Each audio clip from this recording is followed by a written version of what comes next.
Bonjour à toutes, bonjour à tous, je suis ravie de vous retrouver aujourd'hui pour cette nouvelle capsule psy. Alors aujourd'hui nous allons parler des drivers ou messages contraignants et dans la vidéo précédente je vous promettais de vous parler du soi parfait. Alors pour ceux qui ne me connaissent pas encore, je suis Séverine Liévin, psychologue, coach et sculptrice de bonheur. Tu es du genre à te perdre dans les détails. Tu es du genre à ne pas déléguer. Tu n'es jamais satisfait de ce qui se passe, de ta vie, de ce que tu fais. Tu as peur du jugement des autres. Tu mets la barre souvent très haute. Du coup, la barre étant tellement haute, tu as tendance à pas faire pour ne pas aller vers l'échec et tu vas vers la procrastination. Si cette description te correspond, il est fort probable que toi aussi, tu aies un driver soit parfait au-dessus de la tête. Voyons tout ce que cela veut dire. Si tu te retrouves dans cette description, il est fort probable que ton pilote clandestin soit le soi parfait. Mais alors, tu te poses une question, d'où est-ce que cela peut bien venir? Quelles sont les petites phrases que l'on a pu me répéter et me dire dans mon enfance qui font qu'aujourd'hui, je sois empreint de ce soi parfait? Très simple. Tu dois être le premier à l'école. Rassure-moi, t'as eu la meilleure note de la classe, dis-moi. Vos parents peuvent vous dire ce genre de choses. Ou alors celle-là encore. Allez, recommence, là c'est pas parfait, ça va pas du tout. Applique-toi, bon sang, t'as vu comment tu fais ton coloriage? C'est vraiment du n'importe quoi. Allez, tu te mets sur ta chaise et tu t'appliques. Je prenais l'exemple dans la précédente vidéo de la robe, de la jolie robe qu'on va mettre à cette petite fille et que surtout il ne faut pas salir. Sois parfaite ma fille. Dis bonjour, dis au revoir, sois polie, fais un sourire, ne bouge pas, reste assise. C'est ce qu'on attend de la petite fille parfaite ou du petit garçon parfait. Donc tous ces messages répétés par vos parents, mais on peut aller aussi du côté de l'école. Assieds-toi, tiens-toi bien, ne mets pas les coudes sur la table, à la cantine par exemple, tais-toi, écoute. Tous ces messages vous entraînent vers ce driver, en tout cas vont ancrer ce driver et le positionner, vous vous souvenez, dans la voiture en tant que pilote clandestin avec un joli soi parfait au-dessus de la tête. Alors, avoir un soi parfait au-dessus de la tête, je vous ai donné les aspects un peu négatifs, mais ce n'est pas que négatif, puisque lorsque l'on a ce message contraignant soi parfait, finalement, on est quelqu'un de plutôt méthodique, ordonné, on va en général rendre un travail de très grande qualité, on est plutôt doué pour la planification, on va être fiable dans son travail, on est quelqu'un de volontaire, de rigoureux, on est un grand professionnel, donc ça, les employeurs adorent ça, on a une bonne capacité d'autodiscipline, et même si on a besoin de tout savoir, vous voyez, on est vraiment vers des qualités qu'un employeur va rechercher. Donc, ce n'est pas que du négatif d'avoir un message contraignant soit parfait au-dessus de la tête. Ensuite, c'est comment est-ce que je fais pour peser le pour et le contre? Comment est-ce que je fais pour ne pas me laisser envahir par toutes ces qualités du soi parfait? Quand je reviens à cette méthode ou à ce souci des détails, un soi parfait au travail, dans une activité, va avoir tendance à être tellement centré sur le détail qu'il va en oublier l'essentiel. Par exemple, vous devez faire une présentation, vous allez passer 3 heures sur votre PowerPoint en essayant de... Je regarde là-bas parce que mon ordinateur est là-bas. En essayant de mettre une jolie police, un joli cadre, une jolie déco, une jolie présentation, et finalement vous allez oublier le fond, ce qui est réellement important. Lorsque vous allez tourner un film, bon, je vous fais une confidence, j'ai le soi parfait. C'est mon pilote clandestin, mais que j'ai beaucoup travaillé. Il y a quelques temps de ça, ou quelques mois même, quelques années, tourner une vidéo devant vous avec toutes mes imperfections, mais ça aurait été juste impossible.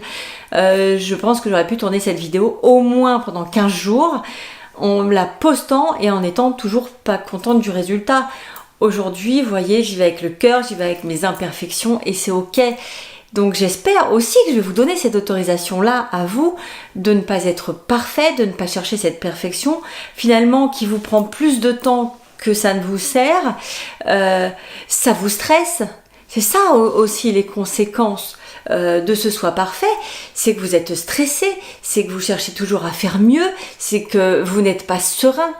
Donc si vous arrivez à vous libérer de ce soi parfait, imaginez ce que vous allez gagner. Vous allez gagner en sérénité, vous allez être moins stressé, vous allez être capable de définir où sont vos limites, qu'est-ce qui est ok. Vous allez mettre des limites beaucoup plus proches.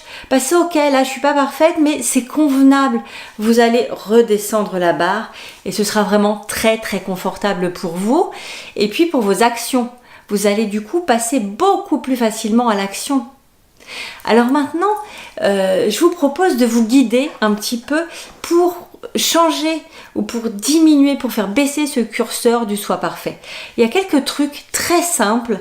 Vous allez voir que vous allez pouvoir mettre en œuvre ça et si vous le faites, ça va marcher et vous pourrez être capable vous aussi de faire une présentation en 5 minutes, de rendre un dossier imparfait mais extrêmement valable et ça va vraiment vous faciliter la vie. Alors en face du soi parfait, je vous propose de mettre plutôt un soi réaliste. En effet, on ne peut pas tout maîtriser, c'est impossible.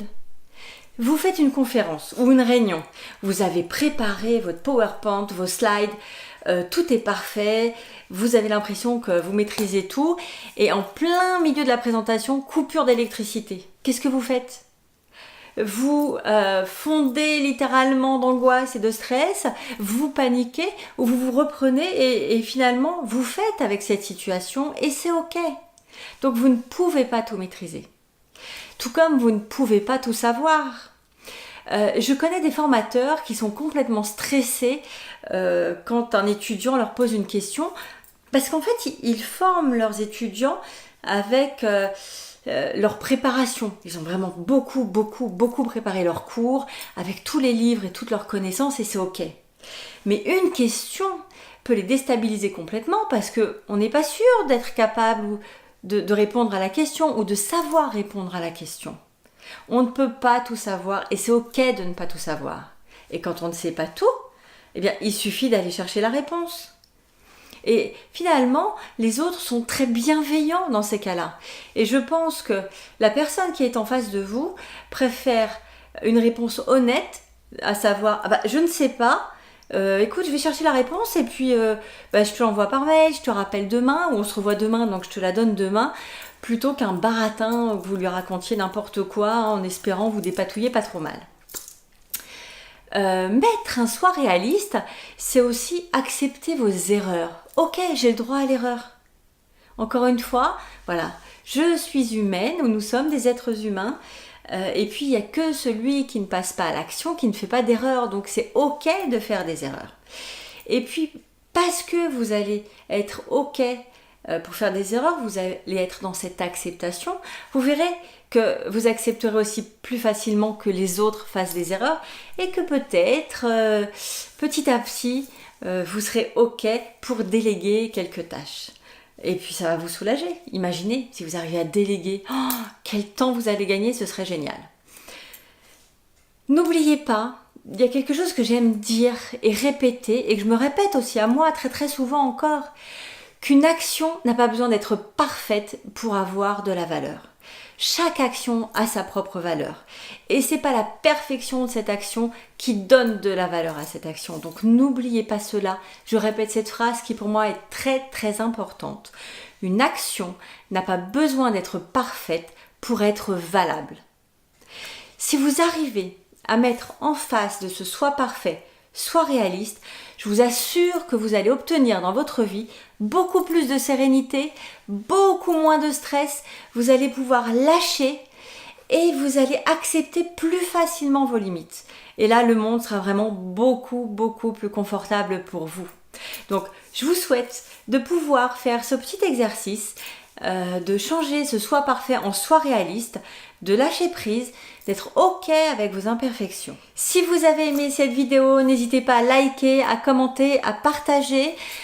Si vous avez des questions, posez-moi les questions. Je me ferai une joie d'y répondre. Et puis, je vous retrouve très très vite pour une prochaine vidéo où là, je vous partagerai le driver Sois fort qui doit, à mon avis, vous intéresser aussi. Je vous dis à très très bientôt et je vous souhaite une très belle journée.